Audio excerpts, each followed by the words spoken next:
वह रात गहरी और सर्द थी। हिमांशु, एक युवा पत्रकार जो अपनी जिज्ञासा और साहस के लिए जाना जाता था, अपने साथी सुनील के साथ एक खतरनाक मिशन पर निकला था। वह दोनों उस पुराने किले के बारे में जानकारी हासिल करने के लिए जा रहे थे जिसे लोग भूतिया किला कहते थे। गांव के लोग कहते थे कि किले में रात को अजीब आवाजें आती हैं और जो भी वहां जाता है वह कभी वापस नहीं लौटता। उनके मन में यह सवाल था कि क्या यह सब केवल अफवाहें हैं या इसमें कुछ सच्चाई भी छिपी है।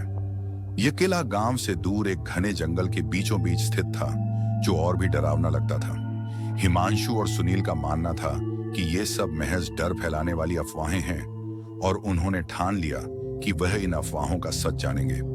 वे यह जानने के लिए तैयार थे कि आखिर क्यों इस किले के बारे में गांव वालों में इतनी भयावह कहानियां चलती थीं। जब वे किले तक पहुंचे तो आसपास का माहौल और भी डरावना हो गया।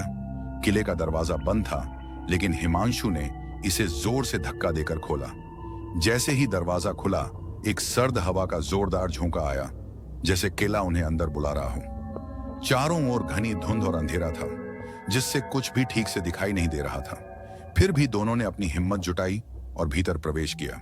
किले के अंदर जैसे ही वे कुछ कदम बढ़े, अचानक एक बहुत ही तेज और डरावनी आवाज सुनाई दी।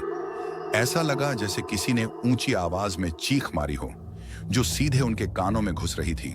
सुनील घबराया। क्या यह आवाज थी? उसका चेहरा डर से सफेद हो गया।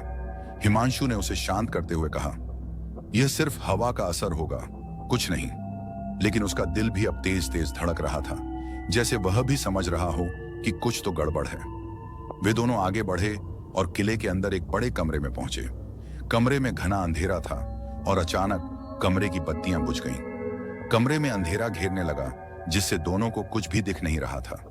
फ्लैशलाइट की हल्की रोशनी में वे एक पुराने झूलते हुए झूले को देख सकते थे, जो बिना किसी हवा के हिल रहा था, जैसे कोई अनदेखी ताकत उसे झुलाने की कोशिश कर रही हो। एक घबराहट सी उनके अंदर समाने लगी, लेकिन वे डर को नकारते हुए आगे बढ़े।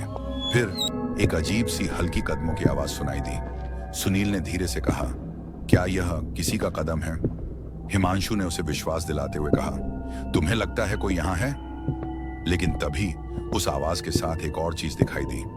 कमरे के एक कोने में एक धुआं सा फैलने लगा और धीरे धीरे एक आकृति उभरने लगी। वह आकृति किसी मनुष्य की नहीं, बल्कि एक भूतिया चेहरा था, जिसकी आंखों में अजीब सी चमक थी। उसकी आंखों का रंग गहरा लाल था और चेहरा उतना विकृत था जितना कोई कभी सोच भी नहीं सकता था। तुमने हमारा रहस्य क्यों जानने की कोशिश की? वह आकृति बोली।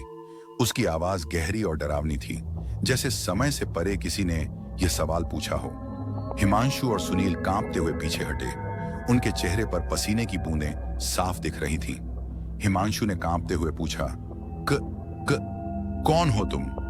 वह आकृति धीरे धीरे हंसी और बोली, मैं वह हूं जो तुम्हें कभी वापस नहीं जाने दूंगा। फिर अचानक वह भूतिया रूप उन दोनों के पास आया और एक तेज शोर के साथ कमरे में हर जगह बिखरने लगा। कमरे में हवा की तेज आवाज, दीवारों से निकलते खून के धारे और घबराई हुई चीखें सभी को एक डरावने तूफान में बदल रही थीं। चिल्लाते हुए हिमांशु और सुनील भागने लगे, लेकिन जैसे ही वे दरवाजे तक पहुंचे, दरवाजा अपने आप बंद हो गया। वे अंदर फंसे थे, जैसे किला उन्हें जकड़ने का इंतजार कर रहा हो। अब कमरे के भीतर अजीब घटनाएं होने लगीं। दीवारों से खून की धारें बहने लगीं और झूला तेजी से हिलने लगा। अचानक एक जोरदार धमाका हुआ और सब कुछ चुप हो गया। अंधेरे में किसी की सांसें सुनाई नहीं दे रही थीं और दोनों का डर अब उनकी सारी हिम्मत को छीन चुका था। सहमे हुए दोनों फिर से बाहर भागे, लेकिन जैसे ही वे किले के बाहर पहुंचे, सूर्योदय हो चुका था और किला अपनी पहले जैसी खामोशी में लौट आया था। वे दोनों बाहर खड़े थे, कांपते हुए अपनी जान बचाने के बाद, जैसे किले ने अपनी दहशत का खेल खत्म कर दिया हो। लेकिन गांव के लोग जब उन्हें देखे तो किसी ने एक अजीब सवाल पूछा, तुम दोनों वहां से वापस कैसे आ गए? हिमांशु और सुनील चुप रहे। उनके भीतर एक डर था, एक डर जो वे पूरी जिंदगी नहीं भूल सकते थे। भूतिया किला अब भी गांव में खड़ा था और हिमांशु और सुनील के चेहरे पर उस रात का खौफ हमेशा के लिए था।